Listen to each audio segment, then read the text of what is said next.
Olá pessoal, bem-vindos a mais um projeto da Rafos Press, né?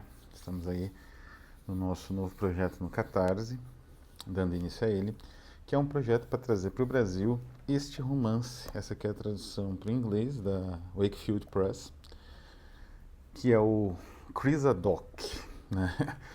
É um nome bizarro, mas o nome em si do romance é mais bizarro ainda. Na tradução proposta pelo Guilherme Braga, que nós vamos seguir, né? O Homem Cebola Crisadoc, Matusalém Viçoso. Anotações do Dr. Renard de Montpensier. É só isso, é quase um livro.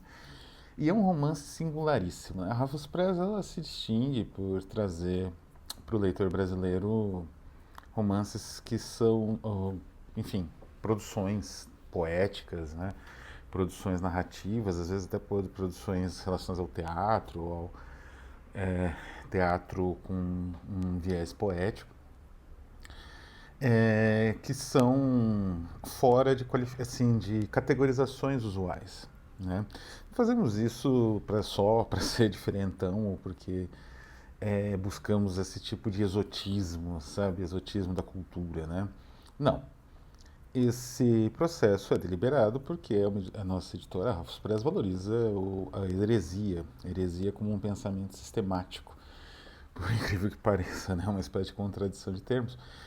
E um dos aspectos, em geral, da heresia é justamente você puxar pensamentos minoritários, formas de expressão que não estão, digamos assim, diretamente relacionadas aos centros culturais mais célebres, né? Isso que hoje é até bem reconhecido como estudos, né, decoloniais, ou como a tentativa de constituição de uma mentalidade não colonial ou decolonial, para valorizar outras tradições, né, especialmente as do sul, né, da América Latina, da África, da Ásia, que não tem essa valorização toda das produções europeias. Mas a gente pode dizer que mesmo a Europa é o centro dela, né? Quer dizer, são as grandes capitais em torno das quais giravam a cultura, né? Ali a depender do idioma de cada região. Então, Berlim, Alemanha, e alemão, né? Ia, governava tudo, né? De Praga até uma parte da Polônia. Francês, quase o mundo todo, né? É, inglês, a partir de Londres e também de algumas cidades já nos Estados Unidos, como Nova York, né? Já nos Estados Unidos também já com grande influência. E o espanhol, né? Especialmente nas grandes capitais da Espanha, né? Barcelona e Madrid mesmo. Um pouco português também, claro, não é? E de novo, de certa forma, a gente segue, né? O que é determinado ali na colônia ainda, né? De certa forma. Mas da própria Europa, algumas literaturas elas ficaram meio de segundo plano.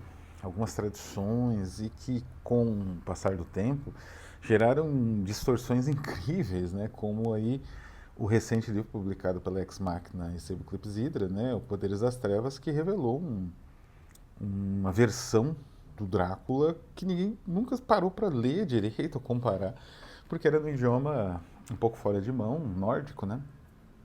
Então, existem essas pérolas, né? Que agora, né, alguns autores contemporâneos também, né, estão sendo trazidos por tradutores como o, o nosso tradutor aqui, né, o Guilherme Braga, como outros também, né, que trabalham com idiomas nórdicos. E justamente o Crisadoc é uma dessas pérolas, né? Ele foi escrito originalmente dinamarquês, inclusive a edição mais nova é da Esco, né? Uma editora que a gente já trabalhou, nós já trabalhamos com ela na edição do Core. E é um romance único, né? Eu vou escrever um pouco fácil, mas o que eu posso adiantar é que assim ele foi de certa forma uma parte da glória do Crisadoc, né? Um romance escrito pelo Louis Lévy, que era um intelectual judeu dinamarquês, singular até, né? Porque a comunidade judaica na Dinamarca devia ser bem pequena. E ele escreveu muito de todo tipo de literatura, desde de cançonetas e versinhos assim do tipo é, é, canção infantil, né, até ensaios contra o fascismo, a verdade da França. E ele teve essa vida entre, né, o período da Primeira Guerra, propriamente dito, e o Entre Guerras. Este livro foi escrito em 1910. E assim, ele marca, né, o Chris Haddock, ele marca uma pequena revolução que já foi descoberta por Walter Benjamin, né, porque a tradução para o alemão saiu uns 2 anos depois, em 1912, 1913. O Benjamin já descobriu que era um grande bibliófilo e um descobridor, né, de tradições assim. Todas as pesquisas dele são descobertas de tradições ocultas ou tradições que acabaram sossobrando, né? Ele resgata essas tradições, desde a tese de doutorado dele até tudo que ele escreveu. E ele descobre, então, no Chris Haddock, ele e o seu amigo Gershon Scholem, que é o maior estudioso de Cabala do século XX, né? Eles descobrem nesse livro uma estrutura revolucionária de romance policial, meio thriller, meio já uma espécie de pulp fiction, muitos elementos de pulp fiction já, na verdade derivados da fonte comum da pulp fiction, né, que são as revistas, as narrativas seriadas ou One Piece, né, narrativas tipo conto, que eram publicadas em revistas especializadas como a Strand, que era muito célebre, né, na Inglaterra, e outras, né, a própria Yellow Book, né, embora tivesse uma pegada mais decadentista, essas percepções alimentaram o que seria a Pulp Fiction americana.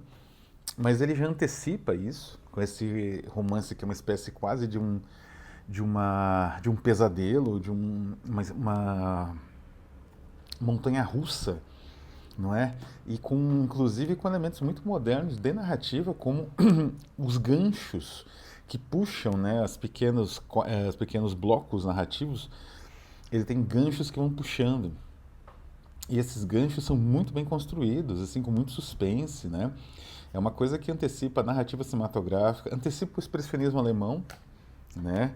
A narrativa é um médium manipulado por forças hipnóticas e psíquicas, né? Como o César é pelo Caligari, no Gabinete do Dr. Caligari, e num hospício, onde a ação se dá, uma parte da ação se dá no hospício, e também as descobertas acontecem no hospício, né?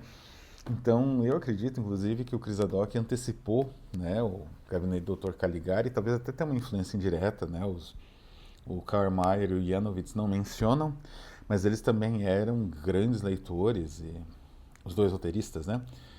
E muito eruditos, conheciam muito, né, de literatura, então muito provavelmente como foram na mesma livraria que o Benjamin e compraram a tradução para o alemão dessa obra.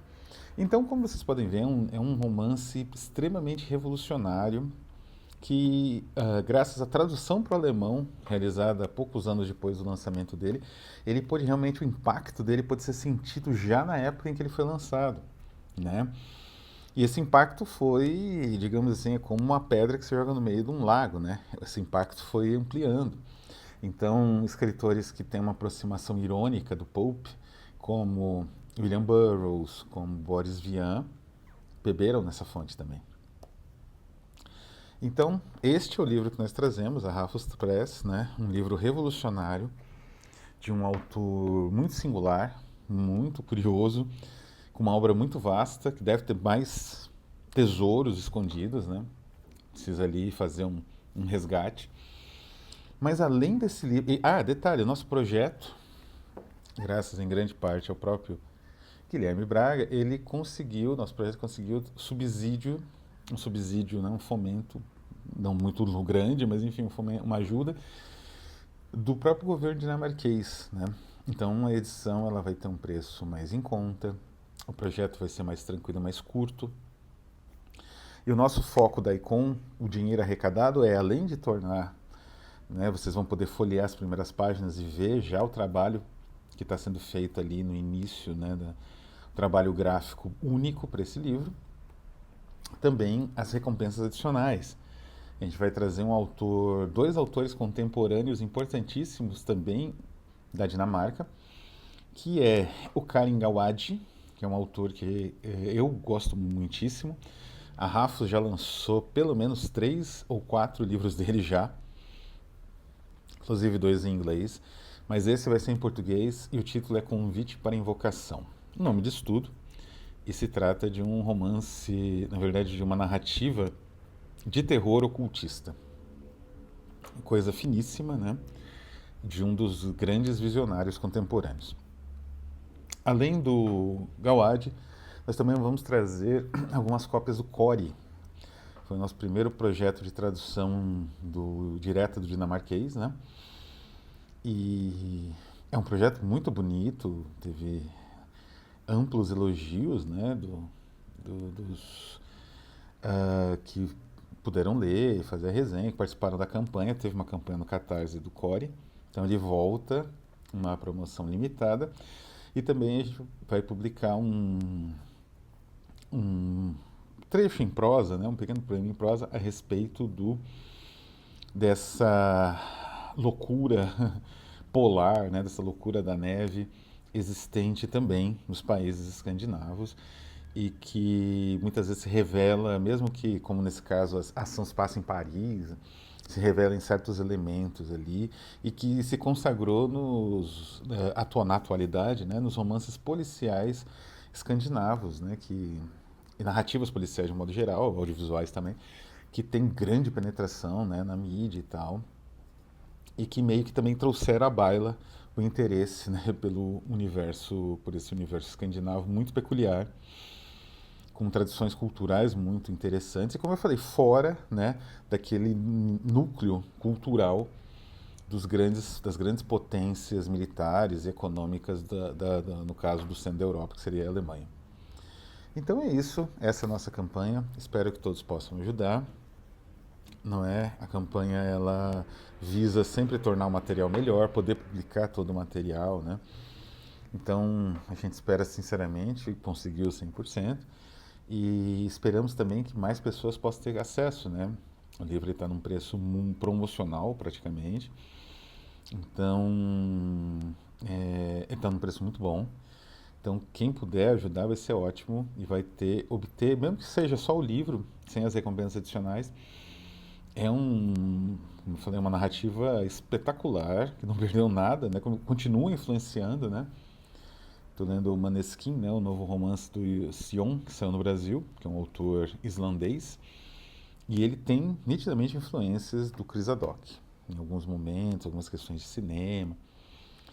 Então é isso, né? Espero, qualquer dúvida, é só entrar em contato, e espero que apreciem mais essa obra herética trazida aí pela Rafus Press. Um abraço a todos e até a próxima.